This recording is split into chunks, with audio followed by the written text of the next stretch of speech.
Voilà, donc nouvelle vidéo, toujours le 30 avril 2025, au bord de la Seine, comme au coin du feu, fut jadis Giscard à l'Élysée, quand il prononçait ses vœux du Nouvel An aux Français.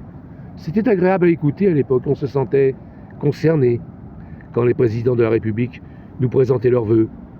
C'était peut-être du pipeau, mais ils avaient l'air sincères, on y croyait.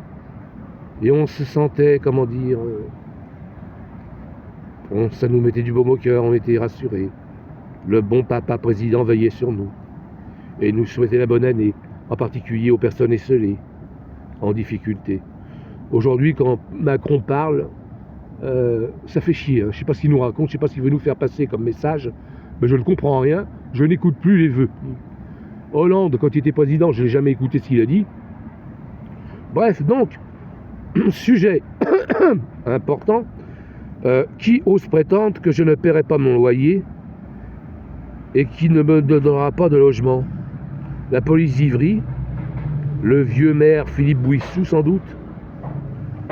Je vais l'obtenir, mon logement, sans problème, c'est la loi. Donc c'est inutile d'essayer de me démoraliser de la sorte en faisant croire que je n'aurai pas de logement. Le logement est un droit. J'ai fait la police à Ivry-sur-Seine sans être rémunéré. En plus, j'ai refusé d'être rémunéré parce que j'estimais quand même que, vu l'état des finances de la France, j'ai estimé que j'aurais été un salaud d'en profiter. Donc, je me suis comporté comme un honnête citoyen. Oui, je l'ai fait bénévolement, mais je l'ai fait aussi de manière intéressée pour protéger ma vie, parce que j'étais menacé, j'étais très, très, très en danger. On cherchait à me tuer à l'époque. Et je ne sais toujours pas pourquoi. Incontestablement, un problème de voisinage en est à l'origine.